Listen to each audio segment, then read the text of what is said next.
Bonjour à toutes et à tous, bienvenue dans un nouvel épisode du podcast Tous en selle où aujourd'hui on va aborder avec JP pour la capsule dans l'atelier de JP. Salut JP. Salut Arnaud, bonjour à tous.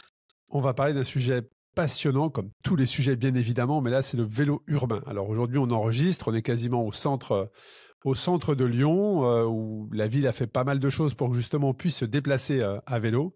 J'utilise moi-même chaque jour les pistes cyclables et je ne me déplace qu'en vélo dans Lyon, donc on va pouvoir parler justement de ce sujet passionnant, le vélo urbain. On aura une partie sur les financements, les aides, en tout cas ce qui s'est fait et ce qui se fait aujourd'hui, mais aussi surtout le choix, et c'est le sujet tout à fait approprié pour que JP puisse nous partager toute son expérience. Déjà, quand je te parle vélo urbain, JP, qu'est-ce que ça t'inspire ?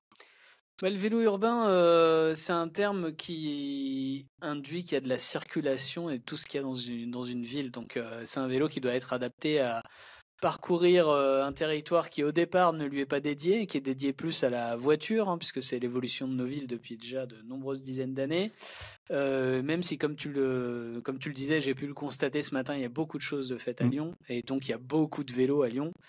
Néanmoins, c'est des fois un peu hasardeux en termes de partage de l'espace.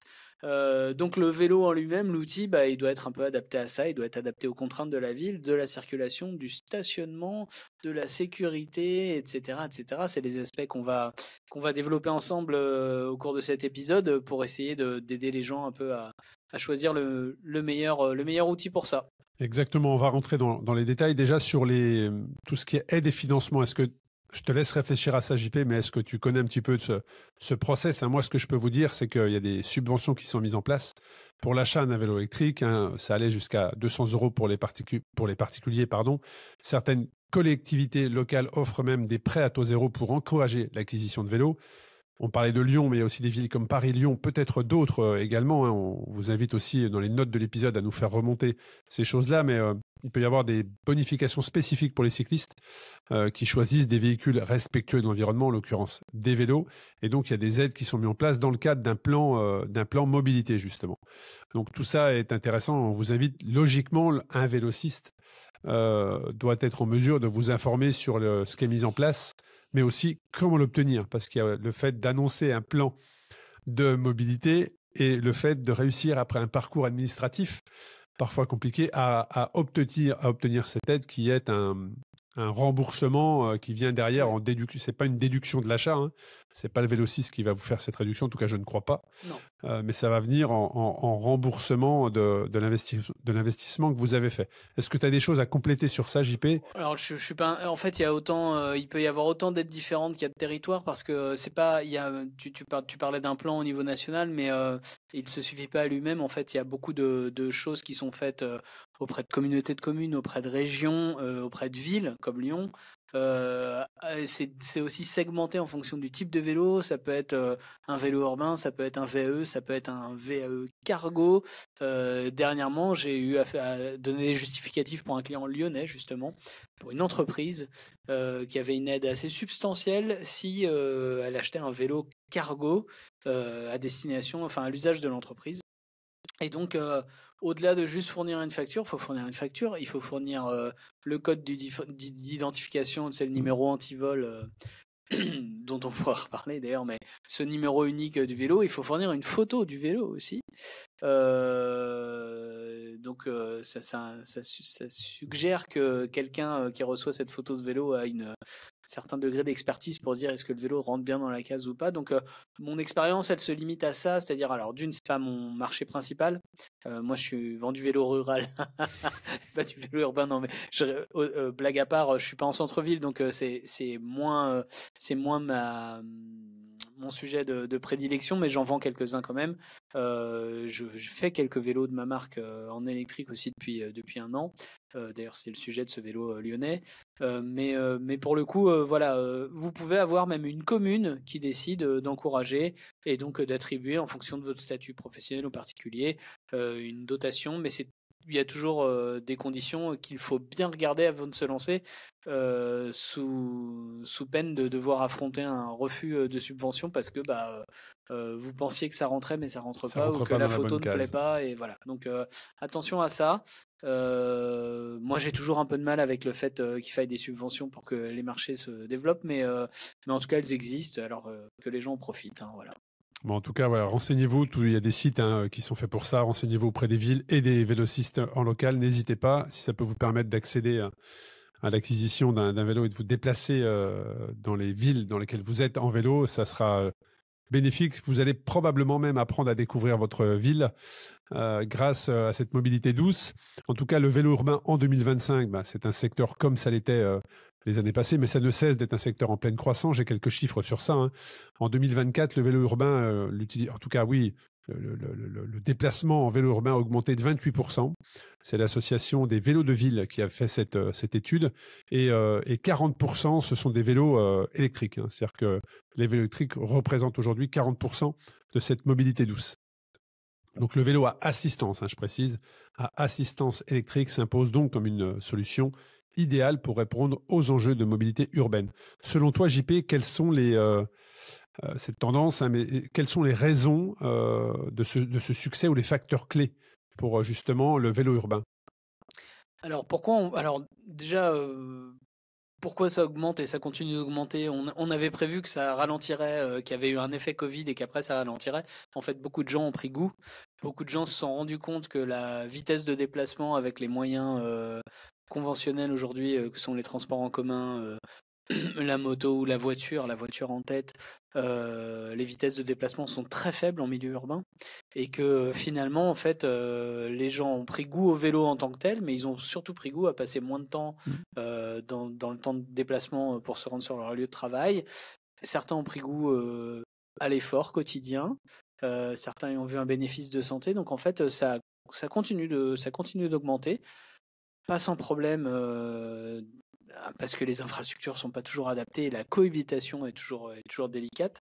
Ça, c'est quelque chose qui, je pense, va continuer de s'amplifier. Malheureusement, on est dans des périodes de tension aussi sociétale et quand on met des gens avec des moyens de déplacement différents, des vitesses différentes, c'est important de parler de la vitesse parce que c'est aussi une question d'appréciation de paysage dont tu parlais. On redécouvre sa ville, c'est dû à la vitesse de déplacement qui est différente et aussi au fait qu'on puisse mobiliser une part de son attention à autre chose. Donc ça continue de se développer, c'est important. 40% de vélos électriques, c'est beaucoup. Parce qu'il y a un côté de réassurance, c'est-à-dire je vais me lancer, je vais aller au travail, je vais laisser la voiture, je vais aller au travail autrement, mais j'ai besoin plus de me rassurer en disposant d'un moteur et d'énergie à bord pour au cas où, que j'ai vraiment besoin du moteur. Hein, en l'occurrence, je pense que, alors c'est toi le chef des stats, mais je pense que tu retrouveras assez facilement, il y a quelque chose qui disait que la grande moyenne de majorité de déplacement domicile-travail, c'est 5 km. Hein, C'est aux ça. alentours de 5 km. C'est une étude de la FUB, la Fédération des usagers de la bicyclette. Donc la FUB rapporte que 40% des trajets quotidiens en ville sont en moyenne de 5 km. Donc c'est pas la majorité, mais c'est 40 fois. Ouais. C'est pas une majorité absolue en tout cas, mais c'est une grosse part de ça. Et tu peux déduire du fait que moins de 5 km, ça veut dire que finalement, à moins d'habiter dans une ville avec des rues à 15% de partout, tout le monde est capable de prendre un vélo, genre un vélo sans moteur électrique. Mais les gens ne le feraient pas parce qu'ils appréhendent le fait d'être en panne, le fait d'arriver trempé au boulot, le fait de... Enfin voilà. Et donc, le fait qu'il y ait ce moteur-là leur permet de se lancer. Oui, ou ça soit pentu, ou qu'il y a effectivement dans une région... Ça les rassure, donc c'est pour ça que c'est une part importante, la 40% de VAE. Les subventions aident aussi, hein, celles dont on parlait. Ils se disent, ah bah tiens, si c'est pas un VAE, j'ai pas de subvention, si c'est un VAE, j'ai une subvention. Bon, souvent le VAE est plus cher que le pas VAE, mais voilà. Et en même temps, on peut analyser la stat dans l'autre sens et se dire que s'il y a 40% de VAE, il y a 60% de vélo classique. Ça, c'est aussi certainement une question de budget. On verra quand on va essayer de passer en revue les différents types de vélos que les gens utilisent dans un environnement urbain. Oui, puis on a un épisode aussi. Hein. On a un épisode aussi qui va arriver sur vraiment que le vélo électrique, effectivement. Ouais. Mais voilà, les 60 autres pourcents, il y a aussi une grosse part de... Dans le vélo urbain, il y a une grosse part de vélos, entre guillemets, recyclés, upcyclés. Tout à fait, exactement. Donc la proportion est importante. 40% de VAE, ça marque clairement une tendance. Peut-être sous perfusion de subventions, mais une tendance. Et le reste, Un vélo, c'est un vélo. Ça permet de se déplacer, surtout quand on fait 5 km. On va aller également dans comment vous accompagner sur le choix du vélo urbain, parce que le choix du vélo urbain, c'est sous toutes ses formes, hein. Moi, je parlais effectivement du mode de déplacement dans Lyon, mais je me déplace également très souvent en train pour aller sur des sites, pour visiter des sites. J'ai été équipé également d'un vélo pliant, hein, voilà, et donc je peux aussi observer les infrastructures et la mobilité douce qui est mise en place dans les autres villes. C'est une vraie tendance, le vélo urbain. D'ailleurs, j'ai quelques chiffres, hein. Pourquoi cette évolution également? Parce que les villes ont pris conscience qu'il fallait de la mobilité douce et durable à l'intérieur des centres-villes pour justement cette pollution. Je me revois encore, enfin, je refais à nouveau je prends ma respiration à plein poumon régulièrement, et en le faisant, je me dis, mais avant ça, je pouvais pas le faire il y a quelques années. Sinon, tu sentais le pot d'échappement, mais à plein nez, c'est le cas de dire. Aujourd'hui, en centre-ville, quand tu es en vélo urbain, tu peux de nouveau le faire, et l'Agence de l'environnement, de la maîtrise de l'énergie estime que justement les émissions, en tout cas, sont 10 fois inférieures à celles d'une voiture. Donc ça, c'est très, très intéressant. En termes de santé, tu parlais de l'impact sur la santé. Ben, bien évidemment, hein, l'OMS estime que ça coûte 100 milliards d'euros par an.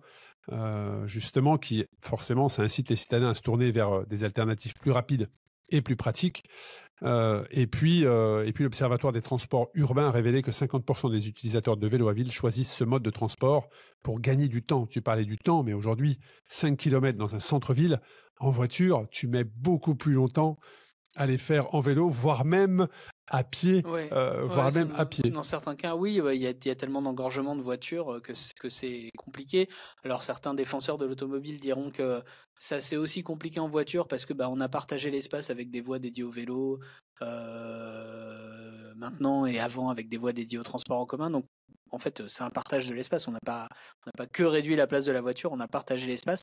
Ça génère un peu plus d'engorgement. Est-ce que le vélo est la solution à tout? Je sais pas, mais en tout cas, ça apporte du mieux. Ça apporte du mieux à ceux qui roulent en vélo, hein, très clairement. Voilà. Donc, Alors, enfin, moi, j'y vois effectivement beaucoup de choses positives. Après, ceux qui utilisent que la voiture et qui voient une belle piste cyclable avec un bel enrobé et 3 vélos dessus, alors qu'il est dans les bouchons depuis 10 minutes.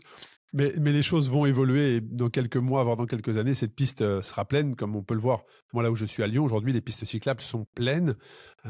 Et parfois, c'est 2500 vélos qui passent par jour sur cet axe-là. Donc, ça va évoluer. Mais en tout cas, on parlait de VAE, mais il y a aussi l'essor des vélos. Tu disais upcyclés, les vélos de ville, les vélos pliants. Sont plus accessibles financièrement, hein. C'est aussi pour ça que ça reste encore une grosse part du marché, mais ça nous amène à la question, comment choisir le bon vélo pour la ville? Comment choisir le bon vélo urbain? Donc, il y en a différents types, on va en parler, les vélos électriques, les vélos pliants, les vélos de ville, les vélos de cargo, les vélos hybrides parfois.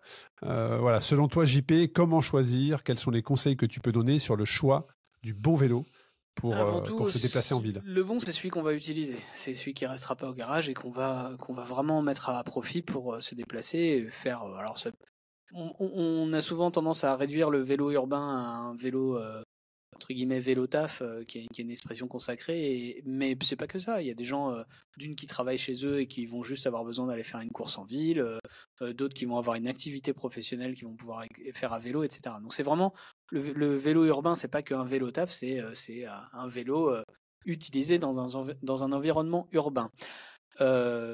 Qu'est-ce qu'implique l'environnement urbain? Il implique qu'on est sur de la route, en général de bonne qualité puisque c'est des endroits qui sont empruntés par les voitures. On a besoin certainement d'avoir de la sécurité, donc un bon freinage, une bonne visibilité, etc. pour évoluer dans cet environnement qui n'est pas complètement accueillant de prime abord pour un vélo, mais ça peut être tout. Ça peut être un vélo pliant parce qu'on a besoin de le ranger plus facilement chez soi et qu'on n'a pas d'espace, qu'on a besoin de faire de l'intermodalité et qu'à un moment sur son trajet, on va avoir besoin de mettre le vélo dans un véhicule de transport en commun qui n'est pas toujours non plus le premier lieu d'accueil du vélo. On va avoir besoin d'un vélo électrique parce que on a de la pente et qu'on peut pas arriver en sueur au travail ou parce qu'on veut se rassurer. Donc on peut avoir le vélo du papy qu'on a recyclé parce qu'il coûte pas cher et qu'on n'a pas peur de se le faire voler. Le facteur vol, il est extrêmement prégnant aujourd'hui. Malheureusement, on subit tous ça. Mais bon, c'est des objets de convoitise. Donc des fois, les gens pensent qu'en prenant un vieux vélo recyclé, il attirera moins l'attention et qu'il sera moins sujet au vol. Donc il y a autant de vélos urbains que de cyclistes urbains. Chacun va faire son choix en fonction de ses moyens, de sa pratique, de son kilométrage, du dénivelé à parcourir et des autres paramètres qui sont le vol, l'endroit de stockage. Je pense que c'est peut-être une des premières questions qu'on peut se poser d'ailleurs dans le type de vélo. C'est quand je dois choisir mon vélo, est-ce que je m'oriente plus vers un vélo électrique, vers un vélo à assistance électrique ou vers un vélo classique? Déjà, par rapport à ce que tu disais, le lieu de stockage, est-ce qu'il va dormir dehors? C'est-à-dire qu'une fois que tu es rentré chez toi, est-ce que tu le laisses dehors? Est-ce que tu as la possibilité de le rentrer? Est-ce qu'on a la possibilité d'enlever la batterie dans le cas d'un 20E? Est-ce qu'on peut la charger? Est-ce qu'on a un point de charge? Donc alors, moi j'aurais tendance à, en tout cas, à émettre un conseil, c'est que il est temps de faire une petite pause dans cet épisode. C'est l'heure du ravito. Et qui de mieux que Meltonic pour nous accompagner? Meltonic, c'est la marque française qui mise sur le naturel pour booster nos performances, que ce soit en pleine course ou lors de nos entraînements. Créé en 2014 dans la mielerie familiale, Meltonic a révolutionné la nutrition sportive avec le tout premier gel à base de miel, plantes toniques et huiles essentielles. Chez Meltonic, l'objectif est de montrer qu'on peut aller plus loin, plus fort, sans jamais trahir son corps ni la planète. Leur mission est simple, vous aider à donner le meilleur de vous-même, naturellement. Parmi les ambassadeurs, Pierre Rolland, ancien coureur cycliste professionnel, 13 Tours de France au compteur, 2 victoires d'étape et une passion assumée pour les purées toniques salées à la noix de cajou Meltonic. Rendez-vous sur le site meltonic.com afin de découvrir tous les produits qui vous accompagneront sur vos prochaines sorties. Posons-nous d'abord la question de savoir si on peut pédaler avec un vélo sans assistance. Voilà. Est-ce que c'est à notre portée, en fonction de notre état de forme physique, en fonction du parcours qui est le nôtre? Alors le parcours peut évoluer, on peut avoir à un moment T un parcours de 5 km plat et puis demain on change de travail, d'activité, on déménage et puis c'est plus le cas. Mais en tout cas, il faut analyser à l'instant T ce qu'on a. Est-ce que d'abord la question c'est est-ce qu'on peut le faire avec un vélo le plus simple possible? Pourquoi ça? Parce que du coup, ça nous fait pédaler, on fait un effort. Si on parle d'environnement, comme on l'évoque au début, le plus simple, le moins équipé, qu'on garde le plus longtemps, etc., c'est aussi le plus écologique, hein, c'est que du bon sens. Ça. Voilà. Donc la première question à se poser, c'est ça. Est-ce qu'on a déjà un vélo? Souvent, on a des vélos dans les familles qui sont peu utilisés. Est-ce qu'il est en bon état? Est-ce que le vélo qui nous sert à avoir une pratique récréative et sportive peut aussi nous permettre de nous déplacer? Donc le bon vélo, c'est aussi peut-être celui qu'on a déjà. Ça serait le conseil de base que je donnerais. Si la réponse à toutes ces questions-là, c'est non et qu'on a besoin de quelque chose de plus et qu'on doit déclencher un acte d'achat, voilà, on analyse les critères, on essaie de qualifier le besoin. Est-ce qu'il faut vraiment un VE? Est-ce que je roule tout seul? Est-ce que je transporte des bagages? Est-ce que je transporte des bagages qui s'appellent des enfants? Donc tout ça, c'est vraiment ça qui va diriger la typologie de vélo. Après, quelque chose qui est commun à tous ces vélos-là, c'est qu'on doit vraiment s'assurer, encore une fois, on est dans un environnement qui peut être, en tout cas, apparaître comme hostile, donc une bonne visibilité, un bon freinage, une maintenance simplifiée, voilà, parce que si on s'en sert, s'entretient, effectivement. Si on s'en sert pour travailler, on a envie d'arriver, c'est comme sa voiture, hein, finalement. Puis on n'a pas forcément envie, si on veut pas arriver transpiré, on n'a pas envie non plus d'arriver les mains pleines de cambouis parce qu'on a déraillé, etc. Donc très clairement, c'est des choses à prendre en compte. Mais voilà, la transversalité de choix, elle doit être sur ces aspects de sécurité, on va les dire comme ça, de praticité, bon freinage, bonne visibilité, simplicité. Et puis alors la question du stockage et du vol, elle est aussi transversale, c'est-à-dire que probablement une des premières questions que tu te poses quand tu l'achètes ou que tu as l'intention d'achat, mais où est-ce que je vais le stocker? Si je le stocke dehors, très bien. Comment je vais le sécuriser? Par quel moyen? On en a parlé dans les épisodes précédents, mais probablement par plusieurs moyens. Un seul moyen de sécuriser ton vélo ne suffira probablement pas. C'est un triste constat, mais malheureusement, c'est ça. Oui, il faut le géolocaliser. Enfin, maintenant, il y a des marques où la géolocalisation est à l'intérieur et tu scannes un QR code et ça te permet de t'enregistrer avec ce numéro de vélo. Mais il y a aussi la question de se dire, est-ce que je me déplace Et quand je me déplace, en l'occurrence, je prends le train, est-ce que là où je vais, je peux aussi être en continuité de mobilité douce ou pas? Auquel cas, ça sera un vélo pliable ou pliant. Les vélos pliants, ils offrent cette souplesse-là parce qu'aujourd'hui, malheureusement, et puis on voit que même à l'échelle de certains réseaux de transport en commun, les politiques peuvent changer en fonction des gens qui dirigent. Et on peut un jour se dire ah ok, j'arrive à mettre un vélo de taille normale, il rentre, il n'y a pas de problème et je dérange personne et il y a un espace dédié et je suis en conformité avec la réglementation, et ça peut changer le lendemain. Il y a beaucoup d'usagers de train qui ont des déboires avec ça. Bien sûr, avec certains contrôleurs. Donc le pliant a cet avantage-là. Il a une grande polyvalence. Alors, il y a aussi des pliants électriques, donc on peut combiner des choses. Voilà, un cargo pliant, ça devient plus compliqué si on a du transport de personnes je à sais faire. Pas si ça existe. Je crois que ça existe. Il y a des tentatives, mais ça se plie jamais comme un vélo pliant à petit trou de 20 pouces ou de 16 pouces. Donc, il faut vraiment essayer, dès lors qu'on est sur une démarche d'achat, essayer d'adapter au mieux du trajet qu'on a à parcourir. C'est pas la même chose que quand on est sur un recyclage ou une réutilisation d'un vélo qu'on a déjà. Mais voilà, le parcours, la distance, le dénivelé, tout ça, ça joue. Le vol, il n'y a pas de solution miracle. Alors le pliant peut résoudre aussi le système du vol puisque le vélo reste pas dehors, on l'emmène avec soi. Un vélo pliant, vous pouvez le monter dans votre bureau. Vous pouvez le monter chez vos clients. La question de sécurité est beaucoup moins présente sur un vélo pliant parce qu'effectivement, tu peux le monter chez le client, tu peux le mettre dans le train, tu peux l'emmener chez toi. Il y a beaucoup de gens qui ont des vélos pliants avec pas d'antivol du tout puisque le vélo les accompagne. Exactement. Et après, sur le vélo cargo, là, on est plus dans une démarche... on pourra en parler aussi sur les livreurs qui aujourd'hui utilisent majoritairement des cargos qui sont à assistance électrique. Oui. Mais là, on est vraiment sur cette question. Là, c'est difficile de le rentrer chez toi le soir, sauf si tu as un extérieur, une cour privée. Le cargo, il pose également des problèmes d'infrastructure. Moi, je peux donner un exemple. Il y a un endroit où je vais une fois par semaine qui est dans le centre de Clermont-Ferrand, ça s'appelle le Conservatoire, sur le trottoir du... Alors, Clermont est en travaux depuis très longtemps, donc ça complexifie la chose, mais en fait, il y a des gens qui viennent au conservatoire en vélo cargo, qui viennent déposer les enfants en vélo cargo, et un vélo cargo sur le trottoir et 10 vélos cargo sur le trottoir, ça peut poser un problème aussi aux piétons qui eux aussi sont des usagers de la ville et en fait, il manque peut-être de lieux de stationnement sécurisés. Donc, les infrastructures évoluent jamais aussi vite que les pratiques. Et je pense qu'il y a un an et demi, on avait abordé ce sujet-là justement sous le prisme de est-ce que l'infrastructure est adaptée à ces pratiques de vélo qui se développent. Un vélo cargo, c'est assez massif. Quand tu as un vélo qui permet de transporter 1 ou 2 enfants, ou quand tu as un vélo cargo type professionnel qui permet de transporter de la charge, c'est pas un vélo que tu poses juste contre une barrière avec un antivol. C'est plus compliqué que ça. C'est même souvent plus encombrant qu'une moto. Donc très clairement, ça c'est on peut pas se lancer dans un vélo cargo si on n'a pas maîtrisé l'aspect du stockage. Alors c'est vrai que les vélos cargo, on en voit de plus en plus, il existe différentes formes, mais c'est vrai que ne serait-ce qu'avoir cette réflexion, est-ce que si je veux demain prendre le train pour aller découvrir une ville, prendre mon vélo, donc je prends mon vélo, je pars de chez moi, je vais à la gare, SNCF la plus proche, je prends le train pour aller dans une autre ville visiter en vélo. Le mode de transport en train, en vélo cargo, effectivement, c'est compliqué.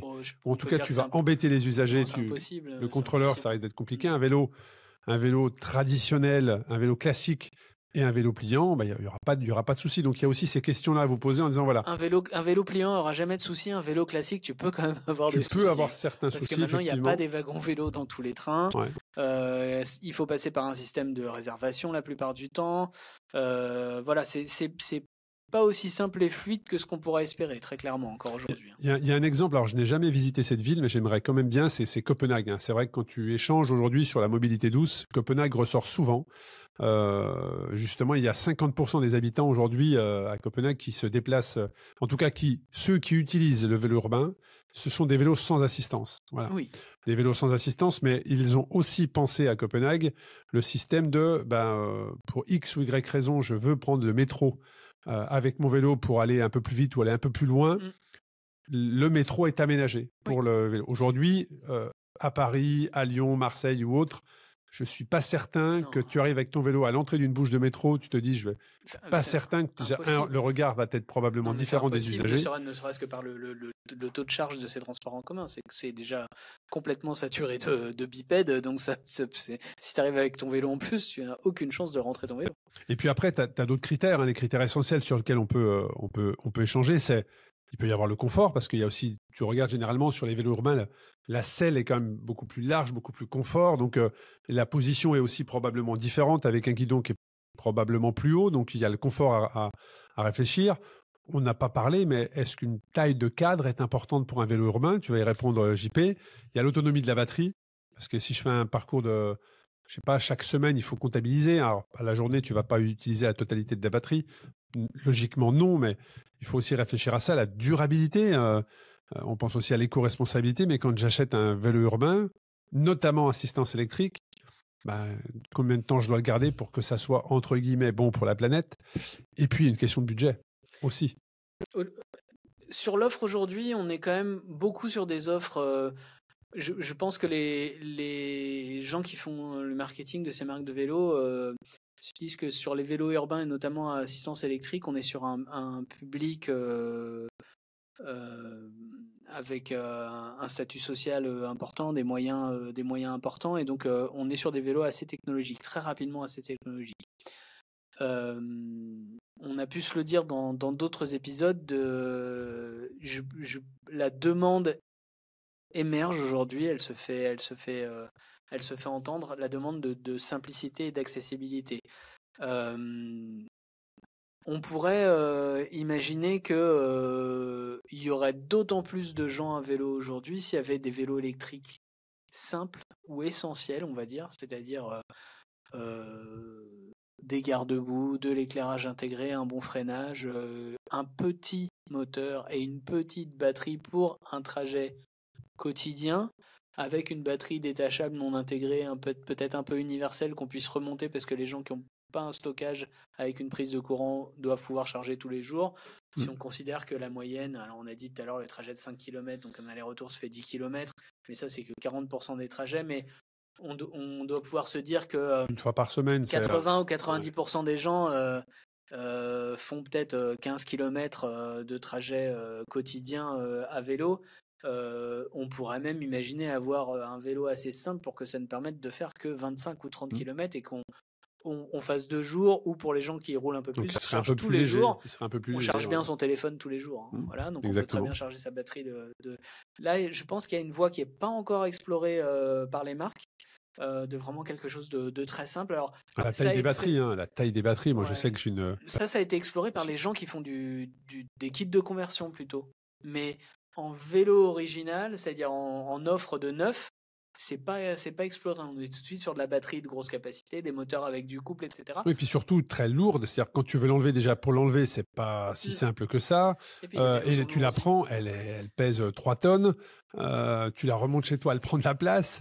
Donc tout ça, c'est vrai qu'il faut bien réfléchir à ça. Ouais. Donc les fameux, il y a quelques marques de vélos pliants électriques aussi, qui, du fait de l'encombrement, ont été obligés de travailler sur des solutions un peu plus minimalistes, et qui, en tout cas, de mon point de vue, sont aptes à répondre à une grosse part des besoins, parce que le vélo est transportable facilement, on peut faire de l'intermodalité, la puissance de l'assistance et la capacité de la batterie sont suffisantes pour couvrir 90% des besoins. Mais sur des vélos de conception plus classique et de taille normale, on en a souvent trop. En tout cas, on en a plus que ce dont on a besoin, et donc ça conduit à des prix plus importants. Ça conduit à avoir un vélo qu'on a plus peur de se faire voler, avec des conséquences plus importantes, etc. Donc, je crois qu'il y a quelque chose à encore affiner là-dessus, que peut-être que des marques vont prendre ça en main. On a évoqué une fois une aventure industrielle qui est en passe de s'arrêter avec des vélos très technologiques. Ça a conduit des gens à s'exprimer sur les réseaux sociaux en disant mais non, mais moi un vélo simple. C'est un vélo qui coûte 1000 ou 1500 euros, ce qui est déjà un budget pour beaucoup de gens. 1000 ou 1500 euros, un moyen de transport simple qui répond « J'ai pas besoin de faire 70 km. Je ne suis pas limité à charger ma batterie une seule fois par semaine. Je n'ai pas besoin de tant de newton-mètres de couple. Je veux une assistance pour monter, pour pas arriver transpirer. Et j'ai même pas besoin de rouler à 25 km/h. En fait, en ville, j'ai besoin de rouler peut-être à 15. Donc il y a beaucoup de choses qui ont été toujours vues seulement du haut vers le bas et peut-être pas en repartant du besoin.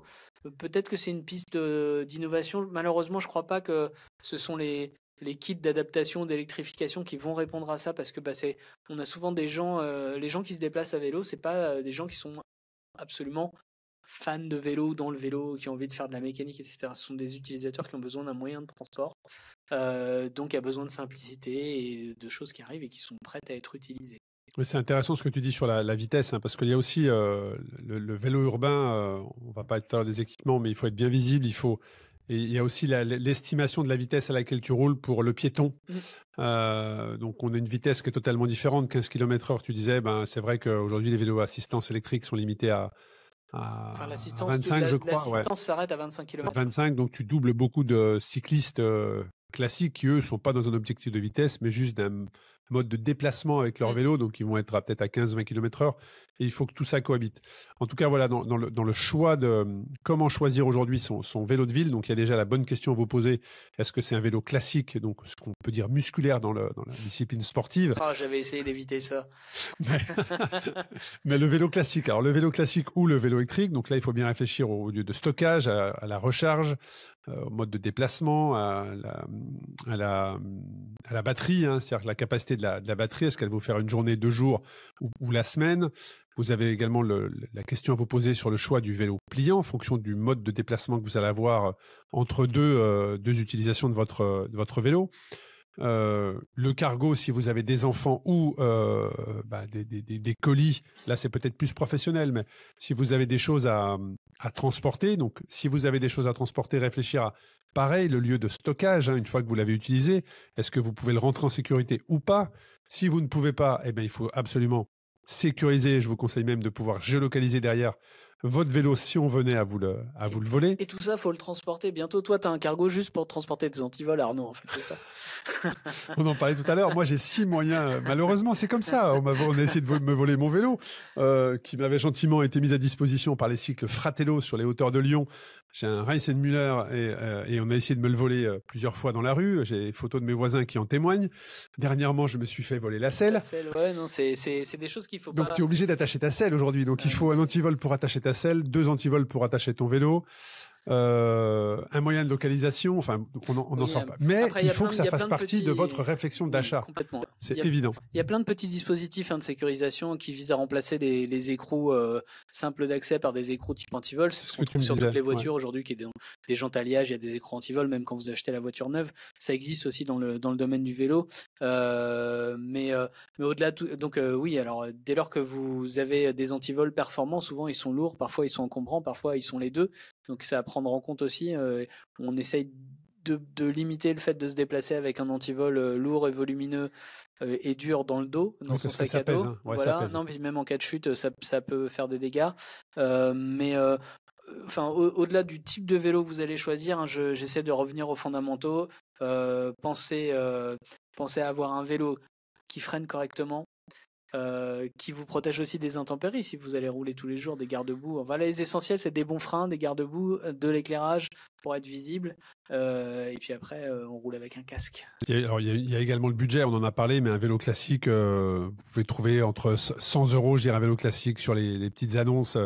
Qui a déjà bien vécu, qui a une belle histoire, parfois avec des beaux noms sur le cadre, l'ancien champion. Donc il y a le vélo classique, ensuite il y a le VAE, effectivement ça peut être 600 à 3000 voire plus, hein, tout dépend de la marque que vous souhaitez sur laquelle vous avez souhaité faire l'acquisition. Mais il y a quelque chose dont on n'a pas parlé qui est important, JP, et je sais que ça nous tient à cœur parce qu'on a fait plusieurs épisodes sur ça, c'est l'entretien. C'est-à-dire que tu achètes ton vélo qui va très souvent dormir dehors, donc faire face à des intempéries. Tu vas l'utiliser par temps de pluie, par forte chaleur. Bref, il va être dans des conditions assez engagées, on va dire. Quel conseil tu peux donner sur le choix du vélo urbain par rapport à l'entretien, à la durabilité? Parce que généralement, ils sont ils sont beaucoup plus sales qu'un vélo.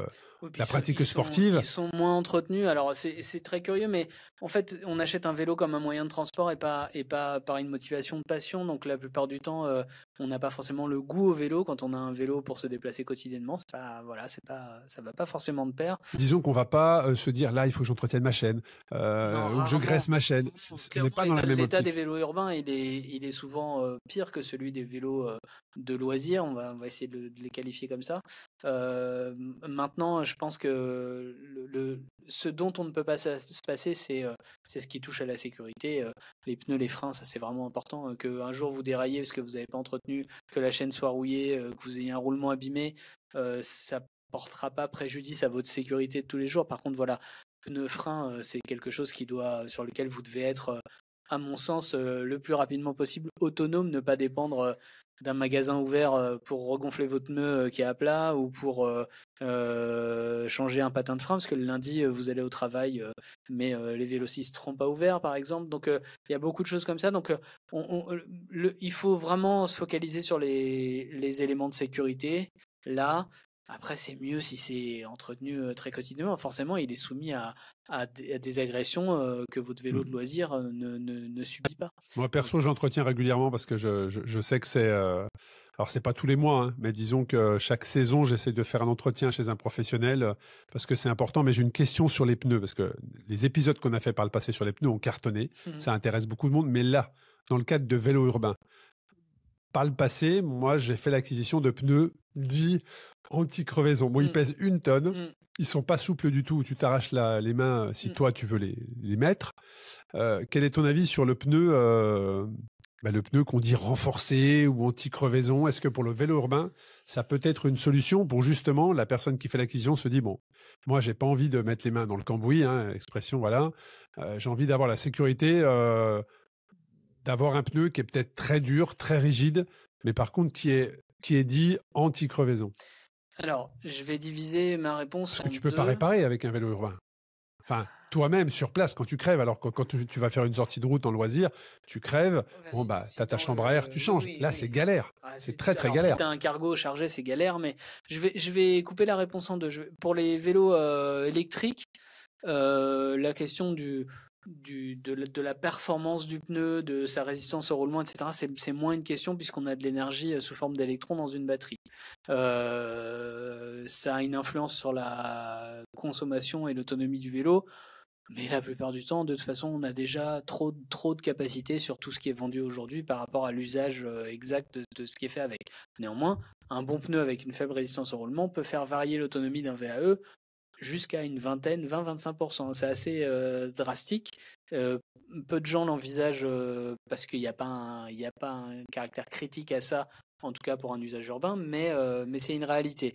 Donc on va dire que les gens qui ont un vélo électrique et de l'énergie un peu gratuite, entre guillemets, peuvent se permettre de privilégier la résistance à la crevaison d'un pneu. Donc pourquoi pas même un pneu plein, hein, ça existe encore sur le marché, il y en a quelques-uns.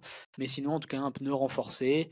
Il y a même des solutions aujourd'hui. J'ai vu ça sur un salon, je crois que c'était au Roc des Ures. C'est des Belges, je crois. Il y a des solutions de mousse qui viennent se mettre à l'intérieur du pneu, qui vont durcir un peu. Et puis de rouler aussi. Ça peut permettre de rouler, dans une certaine mesure, de rouler à plat entre guillemets. Voilà, c'est ça. Le confort n'est pas forcément au rendez-vous. Donc sur l'électrique, on peut essayer de privilégier ça. Voilà.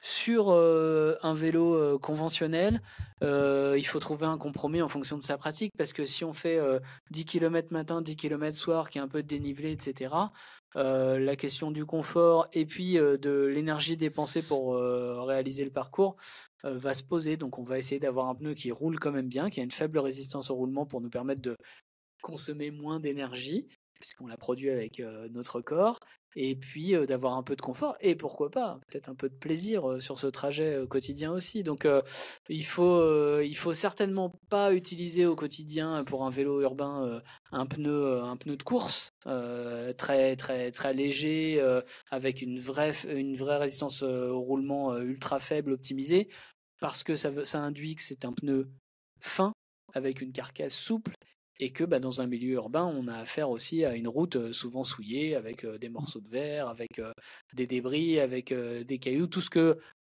toutes les voitures vont contribuer à se faire s'accumuler dans le bas-côté, et souvent là où on roule en vélo, ou alors pire sur les pistes cyclables.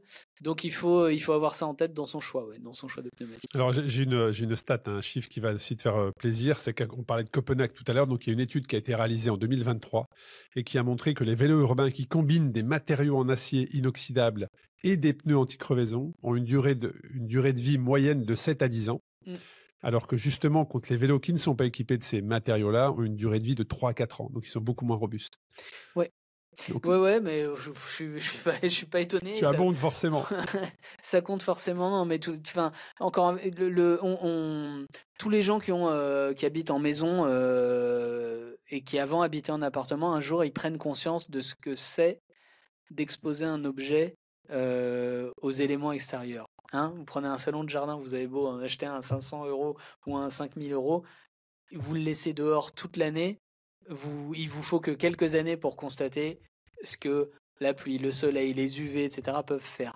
Un vélo urbain, dans la majorité des cas, il n'est pas rangé à l'intérieur, il n'est pas abrité, il passe une grosse partie de son temps de vie exposé à ces éléments extérieurs. Il a besoin d'être préparé parce que ça paraît rien parce que c'est notre quotidien, mais c'est un impact sur le matériel qui est assez important, plus important que ce qu'on imagine. Ouais, très clairement, je te rejoins en tout cas. Alors voilà, c'est vrai qu'il y a aussi dans votre choix de vélo urbain tout ce qui est accessoires, mais tu en as parlé, la lumière, les garde-boue, on a parlé des antivols bien évidemment, le panier pour certains, panier avant, ou des sacoches arrière, mais tout ça est nécessaire pour en tout cas, il doit y avoir une réflexion dans le choix du vélo urbain. Donc, je vais résumer, JP, puis après tu me diras si tu as des choses à rajouter. Mais les choses dont il est essentiel de prendre en compte sont le confort, votre cadre, la taille du cadre, bien évidemment, même si maintenant, aujourd'hui, on a quand même des tiges de selle très, très importantes sur les vélos urbains qui permettent de jouer sur la hauteur et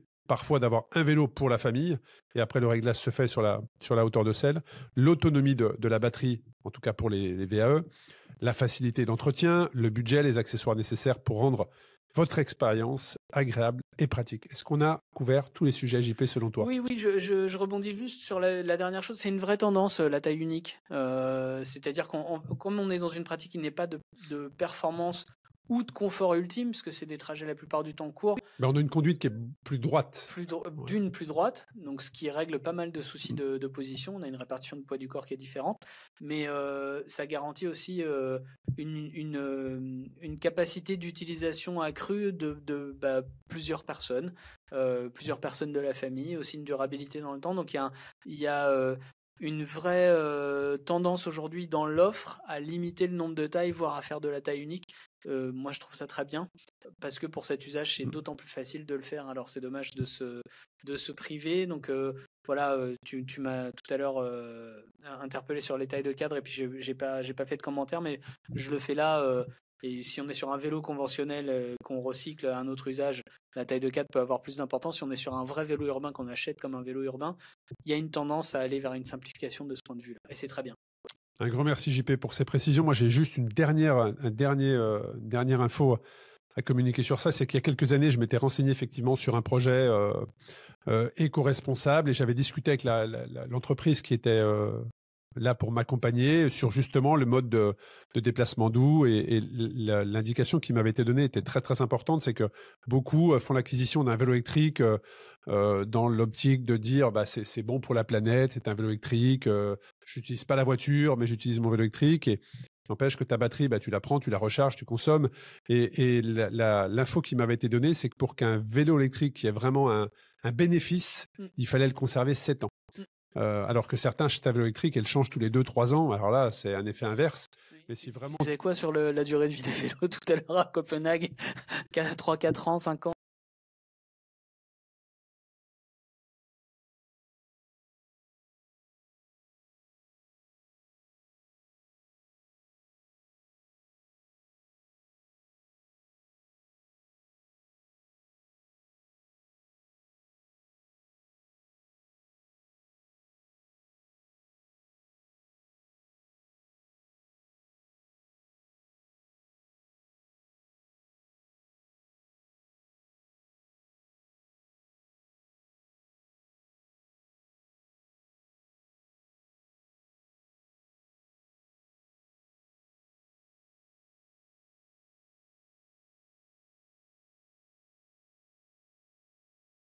Merci Arnaud, à bientôt.